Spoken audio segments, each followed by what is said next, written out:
بلال صاحب، کہا جاتا ہے کہ حضرت امیر معاویہ کی فضیلت میں حضور صلی اللہ علیہ وسلم سے مروی کوئی بھی حدیث درست نہیں. یہ بات کہاں تک درست ہے کہ لیکن امام بخاری نے صحیح بخاری میں صحابہ کے فضائل بیان کرتے ہوئے جو باب قائم کی ان میں انہوں نے مناقب کا لفظ استعمال کیا، جیسے مناقب سیدنا عمر فاروق، مناقب سیدنا عثمان غنی. لیکن جب انہوں نے حضرت امیر معاویہ کا ذکر کیا تو انہوں نے تذکرہ امیر معاویہ یہ پیش کیا، مین کے تذکرہ امام حضرت امیر معاویہ یہ بیان کیا، یعنی انہوں نے مناقب کا لفظ نہیں، بالکل انہوں نے مناقب کا لفظ استعمال نہیں کیا جس کے معنی بھی فضیلت کے ہیں. فضیلت کے. یہ بہت سارے لوگ یہ سوال کرتے ہیں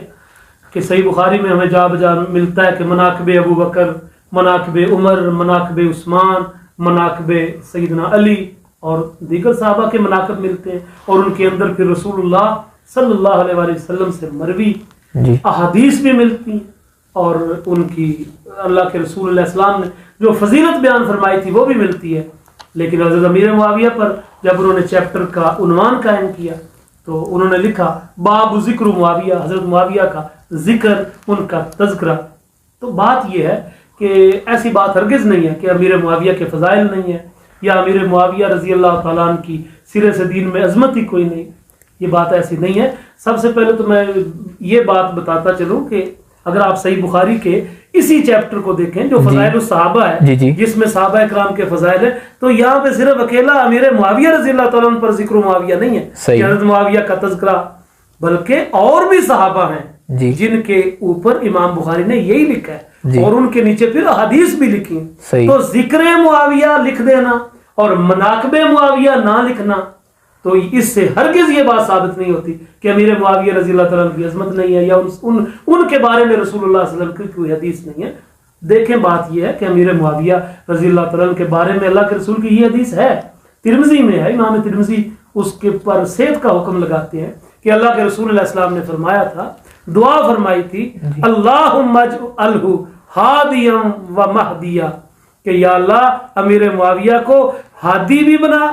اور مہدی بھی بنا، یعنی وہ ہدایت یافتہ بھی ہوں اور ان سے لوگوں کو ہدایت بھی ملے. اور ہمارا الحمدللہ ایمان ہے کہ رسول اللہ صلی اللہ علیہ وسلم کا ہر صحابی وہ ہادی بھی ہے مہدی بھی ہے. تو جس کے بارے میں آپ نے یہ ارشاد فرمایا وہ کیوں ہادی اور مہدی نہیں ہو سکتا، تو یقیناً ان کا صحابی رسول بن جانا یہی بہت بڑی فضیلت ہے. اور ان کے بارے میں کچھ روایات اور بھی ہیں، جس طرح میں نے یہ ترمذی شریف کی آپ کو روایت سنائی. باقی آپ پھر یہ اگر تصور قائم کیا جائے کہ نہیں حضور کے ہر صحابی کے بارے میں روایت ہو، تو اگر یہ معیار رکھا جائے تو پھر بہت سے صحابہ ایسے ہیں جن کے ہمیں صرف نام ہی آتے ہیں، زبان رسالت سے ان کی کوئی فضیلت ثابت نہیں. تو کیا لوگ اس بات کو بھول جاتے ہیں کہ محض حالت ایمان میں رسول اللہ صلی اللہ علیہ وسلم کے چہرہ وضحا کو دیکھنا اور اسی حالت ایمان سے اس دنیا سے رخصت ہو جانا، اور پھر خدا کا یہ وعدہ کہ کلم وعد اللہ الحسنہ، کہ میں نے حضور کے تمام صحابہ کے ساتھ بھلائی کا وعدہ کیا ہے، یہ فضیلت مل جانا میرا خیال ہے کہ کونین کی فضیلتیں اور عام لوگوں کی فضیلتیں مل کر بھی اس فضیلت کا مقابلہ نہیں کر سکتے. ماشاءاللہ. بلال صاحب تو یہ اعتراض کہ حضرت امیر معاویہ کی فضیلت پر آپ صلی اللہ علیہ وسلم سے مروی کوئی بھی حدیث درست نہیں، کیا یہ باطل ہے یہ دعویٰ؟ بالکل. دیکھیں میری بات سنیں، اگر اس دعوے کو اس دعوے کی طرح ہی لیا جائے تو پھر بھی اس سے جو لوگ نکالنا چاہتے ہیں وہ نہیں نکل سکتا. لیکن عام کتابوں میں یہ جملہ لکھا ہے کہ امیر معاویہ کے بارے میں رسول اللہ سے کوئی صحیح روایت نہیں ہے. تو سوال یہ پیدا ہوتا ہے کہ جب محدثین یا اہل علم جب یہ کہتے ہیں کہ صحیح نہیں ہے تو بھائی صحیح کہنے سے حسن کی نفی تو نہیں نہ ہوتی. بالکل. جب کہا جائے کہ صحیح نہیں ہے تو ٹھیک ہے حسن تو ہو سکتی ہے. اور پھر دوسری بات یہ ہے کہ صحیح بھی قابل قبول ہے، حسن بھی قابل قبول ہے. اور جب کہا کہ صحیح نہیں ہے اس کا مطلب ہے کہ اعلیٰ درجہ جو ایک معیار ہے فن حدیث میں، اگر کوئی اس روایت پر اس مرلے اس فن پر اس معیار پر پوری نہیں اتری تو صحیح